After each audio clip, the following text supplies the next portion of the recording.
क्या ईरान अब यूएस के ऊपर डायरेक्ट हमला कर सकता है, यानी यूएस के अंदर हमला कर सकता है कि नहीं?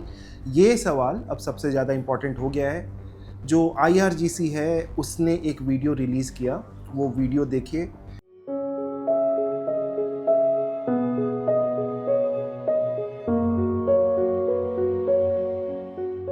इस वीडियो में ये दिखाया जा रहा है कि IRGC जितनी भी मौतें आज तक यूएस आर्मी ने की है, जितनी भी लड़ाइयाँ लड़ी हैं, और जो एप्स्टीन फाइल्स का मामला है कि एप्स्टीन सरकार ईरान बोलती है कि यूएस में चल रही है, उसको ये तबाह कर देंगे। इस वीडियो की एक झलक देखिए जिसमें वो स्टैचू ऑफ लिबर्टी को गिराते हुए नज़र आ रहे हैं और उनका मिसाइल सीधे यूएस के ऊपर लैंड करता है।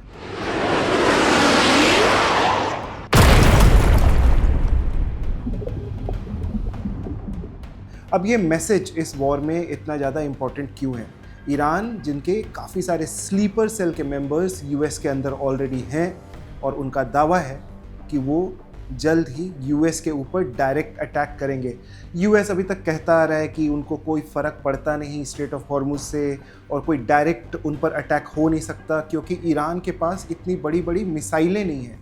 जो भी मिसाइलें ईरान के पास हैं वो 2000 ज़्यादा से ज़्यादा 4000 किलोमीटर के रेंज की है, और यूएस जो कि 10,000 किलोमीटर से भी दूर है ईरान से, वहाँ पर ईरान कैसे हमला कर सकता है?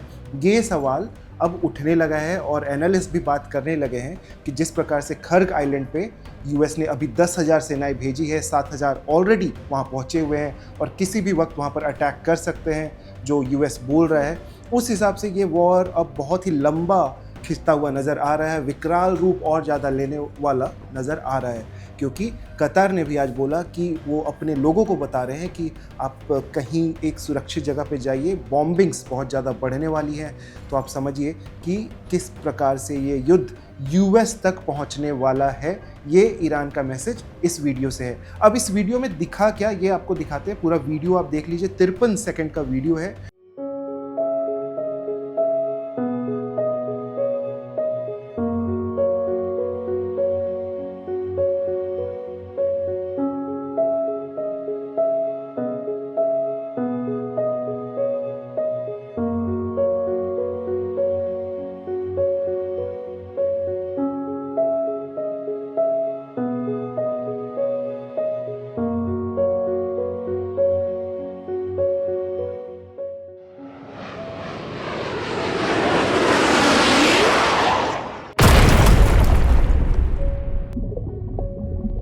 तिरपन सेकेंड का वीडियो शुरू होता है बिल्कुल इस तरीके से कि वियतनाम में यूएस ने लोगों को मारा था। बहुत लंबी लड़ाई चली थी, कम से कम 20 साल के लगभग लड़ाई चली थी, और वहाँ पे लाखों लोग, कम से कम 3.5 लाख लोग मारे गए थे।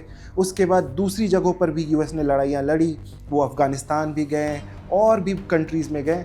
अगर हम अंदाज़ा लगाएं, क्योंकि वॉर में कितने लोग मरते हैं इसका कभी कोई क्लियर पिक्चर या क्लियर फिगर आता नहीं, लेकिन एक अंदाज़ा जो इतनी सारी सोसाइटीज़ और ऑर्गेनाइजेशंस होते हैं, NGOs होते हैं जो एक फिगर देते हैं, उसके हिसाब से अगर हम आपको बताएं तो यूएस ने आज तक जितनी भी लड़ाइयाँ लड़ी है, उन लड़ाइयों को लड़ के उन्होंने कम से कम 5 मिलियन लोगों को मारा है। 5 मिलियन लोग, यानी कम से कम 50 लाख लोग यूएस की आर्मी ने आज तक युद्ध में मारे हैं।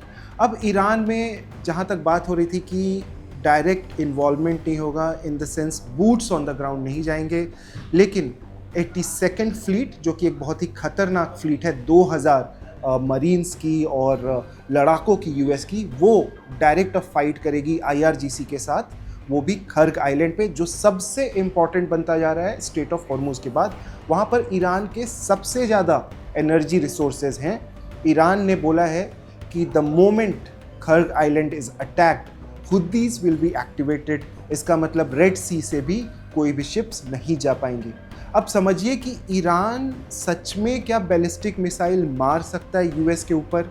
अगर हम अभी फिगर्स की बात करें कि क्या ईरान के पास है, तो उनके पास कोई भी इंटरकॉन्टिनेंटल बैलिस्टिक मिसाइल नहीं है, जो कि रशिया के पास है, जो कि किम जोंग उन के पास भी है, और वो हमेशा से बोलते आ रहे कि वो इसका इस्तेमाल करेंगे।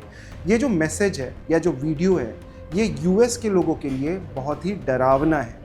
ऑब्वियस सी बात है, अगर ईरान आपको सीधे सीधे धमकी दे रहा है कि हम स्टैचू ऑफ लिबर्टी उड़ा देंगे, तो उसके पीछे वजह क्या है, या उनके पास ऐसे रिसोर्सेज हैं, ऐसे देश हैं जो इनका साथ देंगे सीधा यूएस को उड़ा देने में।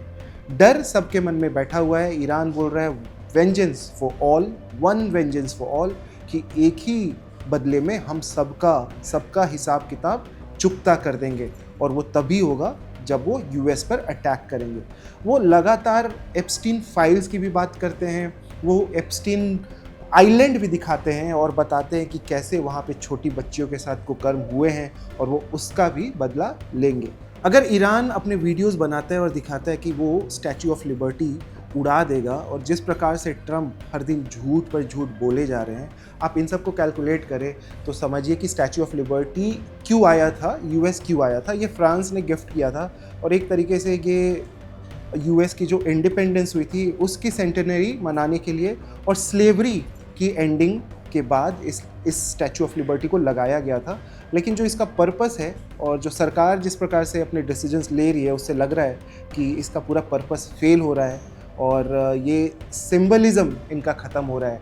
जिस प्रकार से ट्रम्प क्यूबा और बाकी के देशों पे कब्ज़ा करना चाहते हैं, हर जगह उनको वॉर चाहिए, हर जगह का तेल चाहिए, और उसके लिए अपने सेना का इस्तेमाल कर रहे हैं, जबकि उनको पता है कि हो सकता है उनकी सेना खुद मारी जाए। अगर आपने हमारा एक वीडियो कल का तरकश जो एपिसोड है वो देखा होगा, तो उसमें ग्रुप कैप्टन जो थे वो समझा रहे थे कि किस प्रकार से हज़ारों सेना जो है यूएस की वो मारी जा सकती है, फिर भी ट्रम्प उनको लड़ने के लिए भेज रहे हैं।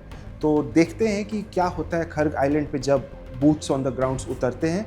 लेकिन अभी फ़िलहाल जो ये वीडियो ईरान ने 53 सेकंड का रिलीज़ किया है, उसके बाद यूएस में काफ़ी ज़्यादा डर का माहौल है, और उन्हें ये लग रहा है कि ईरान कोई बहुत बड़ा एक्शन डायरेक्ट यूएस के ऊपर ले सकता है। मेरा नाम है नागिन सिंह, आप देखते रहिए one India. Subscribe to One India and never miss an update. Download the One India app now.